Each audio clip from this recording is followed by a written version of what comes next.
આકાશવાણી સમાચાર ચૈતાલી જોશી વાંચે છે. સૌપ્રથમ મુખ્ય સમાચાર.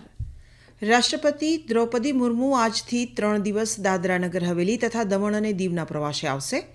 ઈડીએ આજે ઝારખંડ અને પશ્ચિમ બંગાળમાં 17 જગ્યાએ એકસાથે દરોડા પાડ્યા. ઉત્તર પ્રદેશ જાહેર સેવા આયોગે જણાવ્યું કે પરીક્ષાની પારદર્શકતા અને ઉમેદવારોની સુવિધા તેમની પ્રાથમિકતા છે.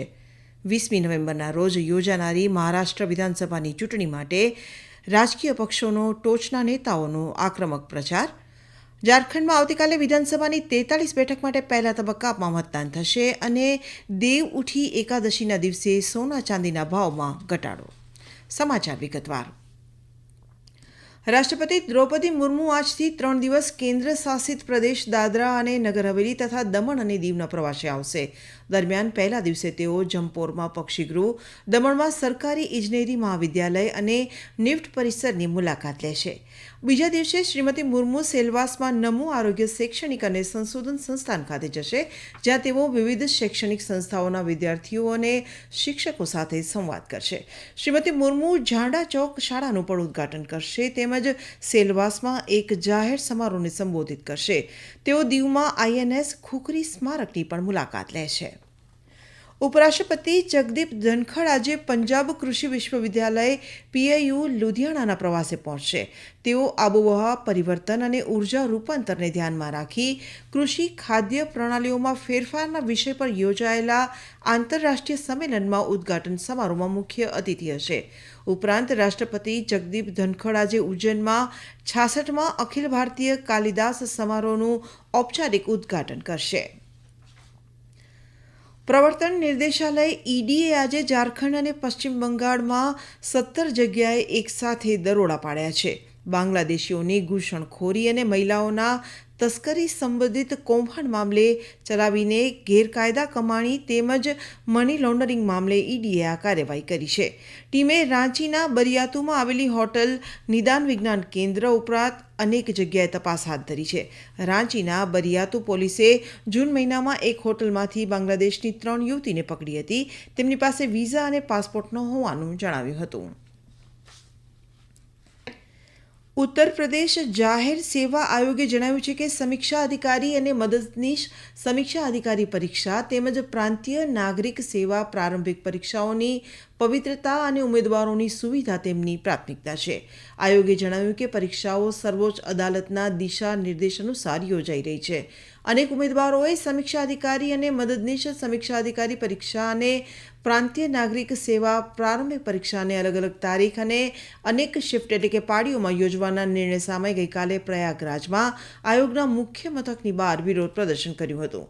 આ મામલે આયોગે જણાવ્યું હતું કે જ્યાં 5 લાખથી વધુ ઉમેદવારો છે ત્યાં 1થી વધુ પાળીમાં પરીક્ષા યોજવાની વ્યવસ્થા છે.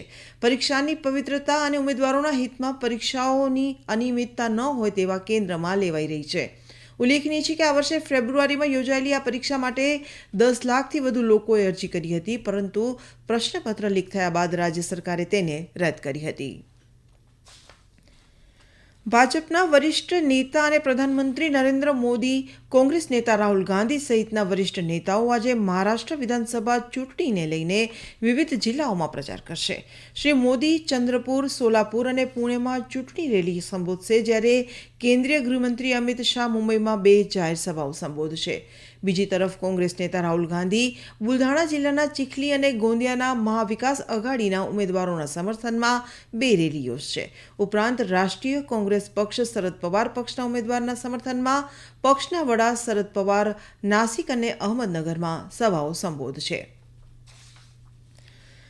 ઝારખંડમાં આવતીકાલે 43 વિધાનસભા બેઠક માટે પહેલા તબક્કામાં મતદાન થશે. આ માટે રાજ્યમાં વિશેષ વ્યવસ્થાઓ કરવામાં આવી છે.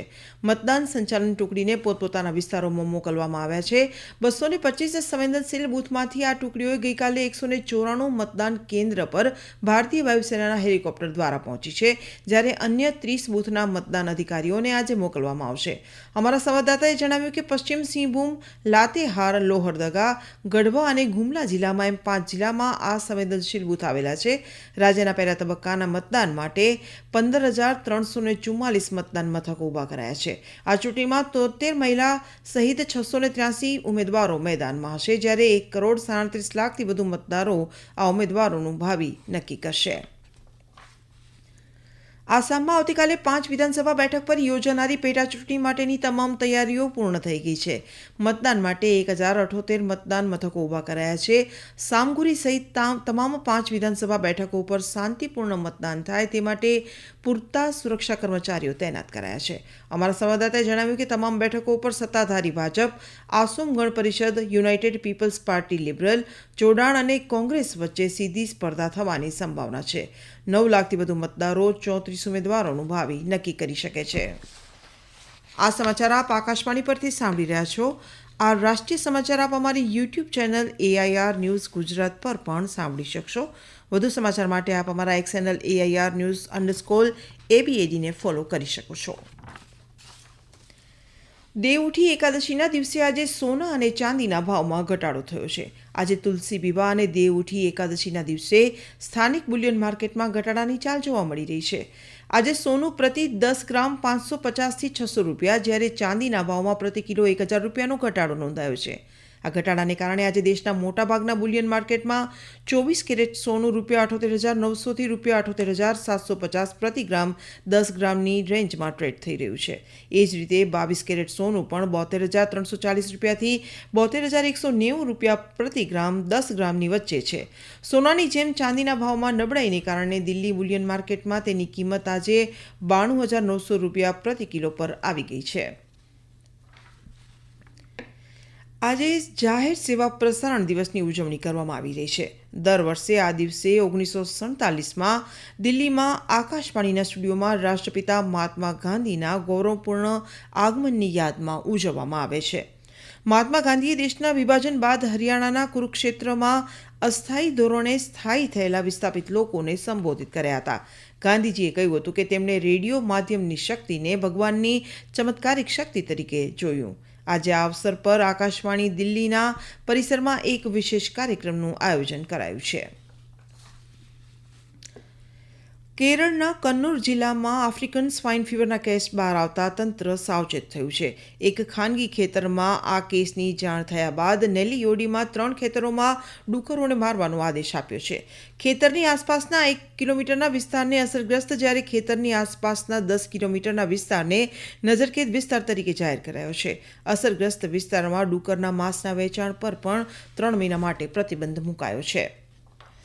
સંરક્ષણ મંત્રી રાજનાથસિંહે આજે યુદ્ધની બદલાતી ગતિશીલતા અને સુરક્ષા જોખમોનો અસરકારક રીતે સામનો કરવા અનુકૂલન સંરક્ષણ વ્યૂહરચના પર ભાર મૂક્યો હતો.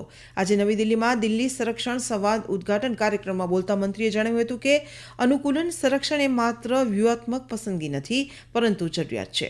તેમણે કહ્યું કે દેશની અનુકૂલન સંરક્ષણ દ્રષ્ટિ સુગમતા, નવીનતા અને સ્થિતિસ્થાપકતા પર આધારિત હોવી જોઈએ અને રાષ્ટ્રએ ભવિષ્યની તમામ આકસ્મિકતાઓ માટે તૈયાર રહેવું જોઈએ.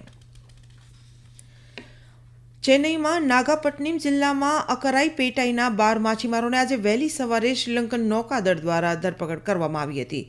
તેઓ મલાઈથીવુ નજીક માછીમારી કરી રહ્યા હતા, જ્યારે શ્રીલંકન નૌકાદળે તેમને આંતરરાષ્ટ્રીય જળ સીમામાં પ્રવેશ કરવા બદલ ઘેરી લીધા હતા. તેઓને પૂછપરછ માટે માટીલાટી બંદર પર લઈ જવાયા હતા. હાલમાં તેઓ જાફનાની જેલમાં બંધ છે અને તેમને કોર્ટમાં રજૂ કરાશે. ઉત્તરાખંડની રાજધાની દહેરાદૂનમાં ટ્રક અને કાર વચ્ચે થયેલા અકસ્માતમાં 4 બાળક અને 2 બાળકીઓના મોત નીપજ્યા છે, જ્યારે ઈજાગ્રસ્ત થયેલા એક વ્યક્તિને હોસ્પિટલ દાખલ કરાયા છે. પોલીસના જણાવ્યા અનુસાર સોમવારે મોડી રાત્રે આ ગમખ્વાર અકસ્માત થયો હતો.